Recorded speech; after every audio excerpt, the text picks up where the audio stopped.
Channing Christian was born on April 29, 1985, in Texas.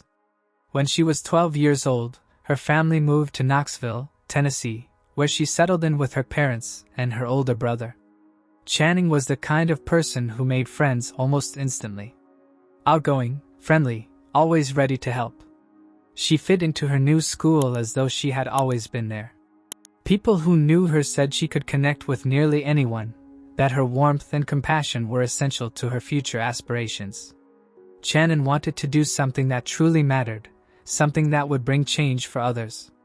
So after graduating high school, she enrolled at the University of Tennessee to study sociology.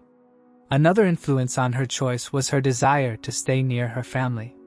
Channing was very close to them, and remaining nearby seemed like the best decision. Yet she was also determined to be independent, so she worked 2 part-time jobs to provide for herself. While in college, she met a young man named Chris Newsom. They bonded quickly and began dating. At that point, Channing was 21 and Chris was 23. He was employed as a carpenter, and even at his young age, he had already built a strong reputation for his skills within the community. On January 6, 2007, Channing and Chris had arranged to go to a friend's birthday celebration. That afternoon, Channing went over to her friend's house, where Chris was supposed to meet her a little later. He was running a bit behind schedule, so Channing's friend eventually left for the gathering without her, and Channing decided to stay at the house to wait until Chris came.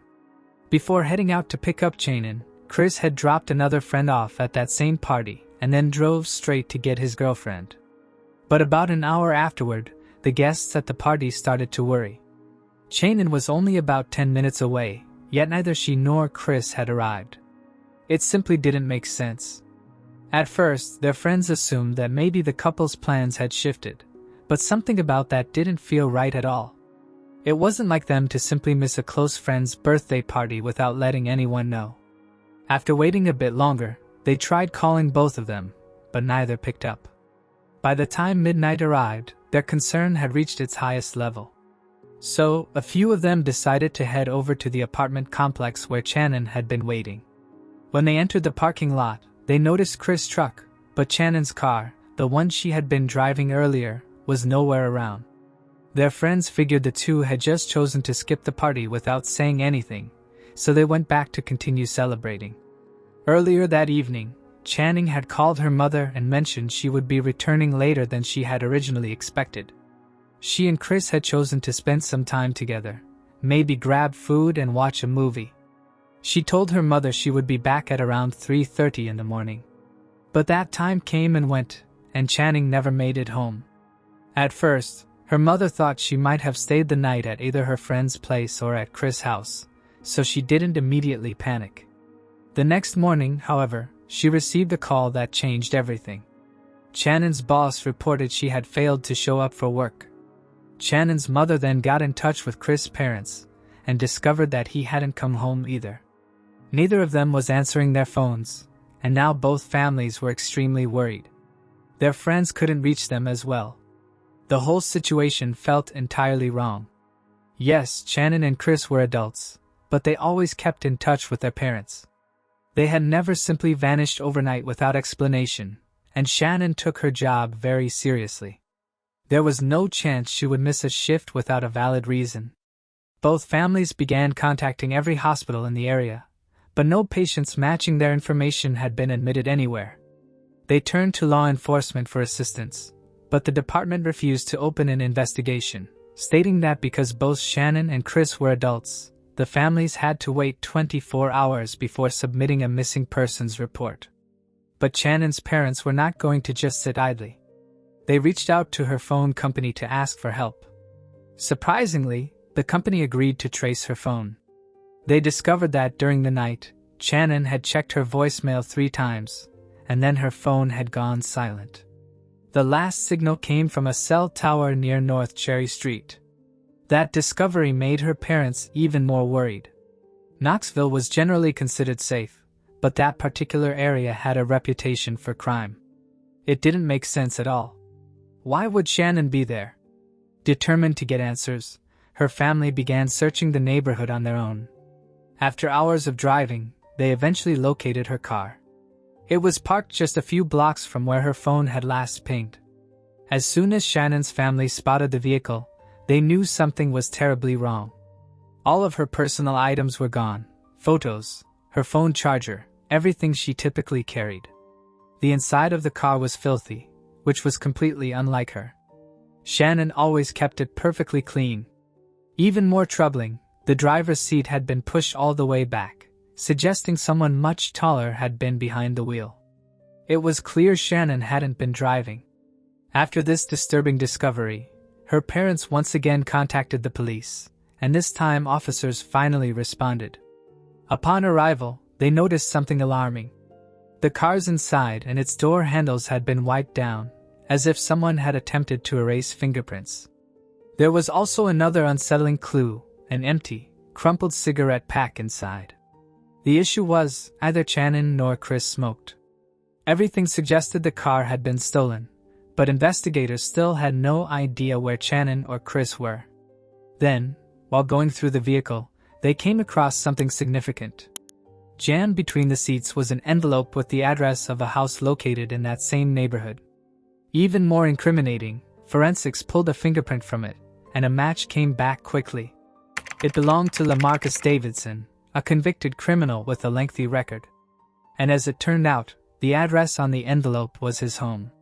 Detectives immediately headed to the house, but no one was inside. Still, they believed Shannon and Chris might be in imminent danger, which gave them legal grounds to enter without a warrant. Inside, the home was a mess, but officers quickly discovered Shannon's purse, her shoes, and other belongings. They also found Chris' baseball cap and his driver's license. But the most horrifying discovery was in the kitchen.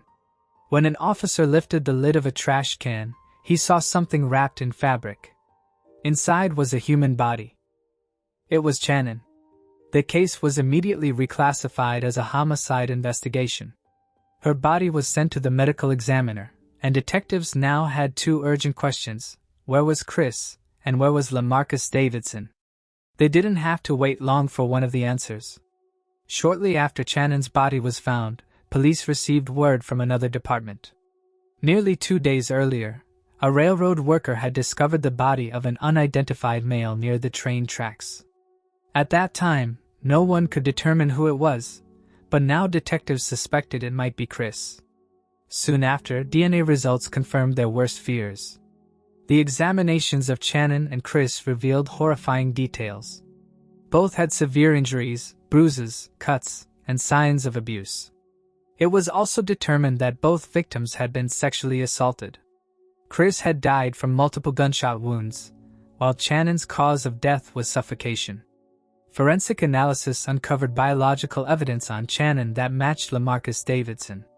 His fingerprints were also present on the trash bags used to cover her remains. Additionally, investigators recovered spent shell casings from inside Davidson's house, which matched the bullets that had killed Chris. With this evidence, police were convinced LaMarcus had direct involvement, so they focused on tracking him down. Detectives examined his phone records and learned that in recent days, he had been in regular contact with a man named Eric. Police quickly located Eric. At first, he denied knowing where LaMarcus was.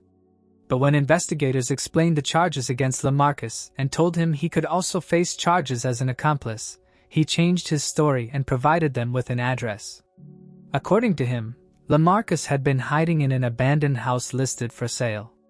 He also admitted that on the day Shannon and Chris disappeared, he and LaMarcus had robbed that very house. Police moved in, and indeed, they found LaMarcus there. He was surrounded by garbage, leftover food containers, and had a gun with him. But one detail stood out even more. He was wearing Chris' sneakers. Officers arrested him and took him in for questioning, where from the start he denied having any involvement. Then, he continuously altered his story, giving investigators 5 entirely different versions, each contradicting the last. First, he said he had no idea what they were talking about. Then, he insisted someone else had kidnapped Shannon and Chris, and he had nothing to do with it. Later, he claimed he had only used the victim's car to drive around and sell drugs. In the end, LaMarcus never confessed, but he did provide police with information that became useful.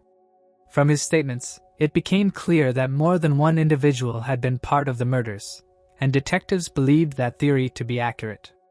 According to Lamarcus, the actual killers were his half-brother, La Talvis, and their friend George. Detectives quickly located both of them and brought them in, along with Eric, now considered an accomplice.